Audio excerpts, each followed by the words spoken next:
Hello, this is Mike Lee, and this is my documentary about APUSH Chapter 22, The New Era. First, I'm going to talk about some new technologies in the 1920s. Radio became part of people's life. By the end of 1920s, almost every family has a radio. People can get news from the radio, and it's part of their entertainment. And as for cars in the 1920s, more and more people have cars. By the end of the century, there are 30 million cars. So cars made people get around easier. So people started living in suburbs, and also it increased traveling and vacations. Now let's talk about the labors. In the 1920s, there's an idea called welfare capitalism, in which it's calling for higher wages, paid vacations, and less work weeks for the workers. And for women workers, most of them work as a secretary or a phone operator. Most of the African American workers were unskilled by the time, so they just do easy jobs such as collecting garbages and washing dishes. So they were not part of American Federal of Labors, because by the time the AFL didn't include any unskilled workers. And there's a person that has to be mentioned is A. Philip Randolph. He's an African American civil rights leader, and by the time he was advocating for higher wages and lower working hours for African American laborers. And there's new culture by the time. After the World War One, advertising became a booming industry in the country due to the war propaganda. So advertising and commercials start to appear in different ways, such as in television and in radio. For example, by the time alcohol was a huge problem in the nation, people have a huge demand for alcohol, but the enforcement was weak and the crime rate went up because of alcohol. A lot of people were advocating for prohibit alcohol in the country, and here's a commercial for it. They want your sweet, innocent girls to take to booze so they can be enticed into honky-tonks by slick-haired vultures who prey on the flower of American womanhood. I say alcohol must go. Here's a commercial for peanut butter and jelly that had been used in the video by the time. What do you get when two of America's favorite foods come together to make one great snack? An octopus? No, that's not it. Oh, I know. A peanut butter and jelly sandwich. That's right. A simple combination of peanut butter, jelly, and bread can make you a snack that will drive you bananas. But there's no bananas in our sandwich. Indeed, there are no bananas. Just Peter Pan peanut butter, Smucker's grape jelly, and Wonder Bread. And these are all of the highest quality. And you pick these up at any grocery store, specialty store, apothecary, or speakeasy. Just don't tell the fuzz. And remember, get your PB&J today.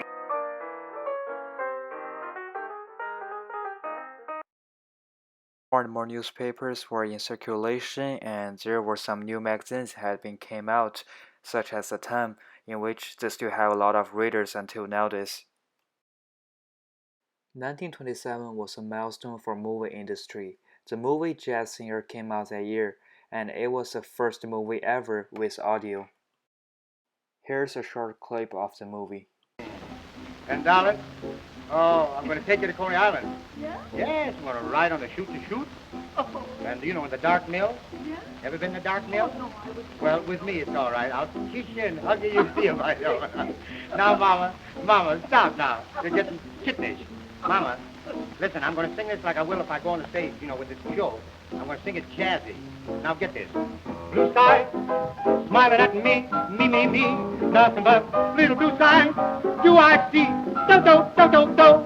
Bluebird singing a song. Nothing but little bluebird all day long. You like that slapping business? Never saw the sun shining so bright. Never saw things going so right. Noticing the days hurrying by. When you're in love, oh, don't they fly? Blue days, all of them gone. Nothing but. The Lost Generation is a group of writers who hated the middle-class ideas and ideals of that time, so they read books to criticize the middle-class society, and Hemingway is one of them. He wrote his book A Farewell to Arms. Harlem Resonance is to promote African American cultures through their poetry, music, jazz, literature, and arts. So it focused on the African American culture and also focused on the discrimination that African American was facing by the time. One of their members is Langston Hughes. He is famous for saying "I'm a Negro and beautiful." As I have mentioned about women by the time, um, some of them work as a secretary or phone operator, but there do have some professional jobs for women, such as being teachers and nurses. One person we need to know is Margaret Sanger. She's an advocate for birth control, so she was trying to push the birth control to be legal in many places. Well, though her advocacy did upset some religious fundamentalists. And flappers were those ladies who have short hair and wear short dresses. They smoke, they drink, and they dance. So they were really special at that time.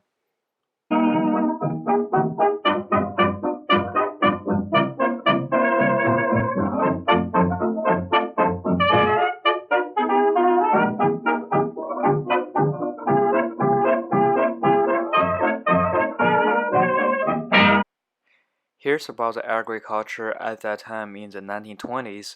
Well, farmers' production were overweighted, so the incomes weren't good, and they were trying to reach parity, in which means farmers at least can get their production cost back. Well, so they keep on producing and they wish they could earn more money, so they never decreased their production, in which didn't help at all. So a lot of times they weren't even able to reach parity. But there's a very important improvement in the 1920s as farmers start to use machine for farming. They use tractors that is powered by engine for farming, and this made the producing way more efficient than before.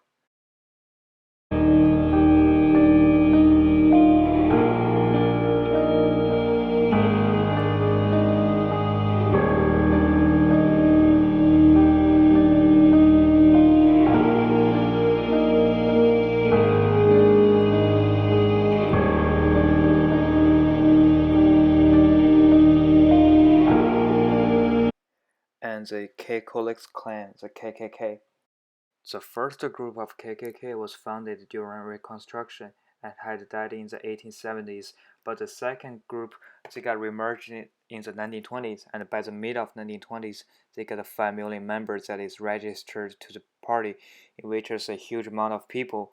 Well, just like the old ones, the new KKK is also concerned with intimidating African Americans. The Monkey Trial. Tennessee science teacher John Scoops was accused for violating Tennessee law by teaching his science class evolution. So after a long trial, he was found guilty and he had to pay $100 for his crime. So these events really showed the tension at that time between fundamentalism and modernism. This very famous political cartoon reveals about the Teapot Dome scandal that happened in the 1920s.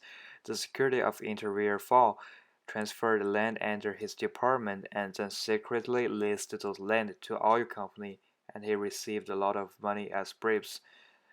And the 29th president, President Harding, is also associated with corruptions and scandals. Nativism had been increased a lot in the 1920s. The National Origins Act of 1924 regulates immigration from other countries.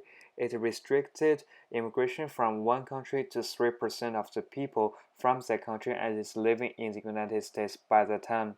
So this act made it a lot harder for foreigners to become an American citizen. That is all about this chapter, and thank you for watching.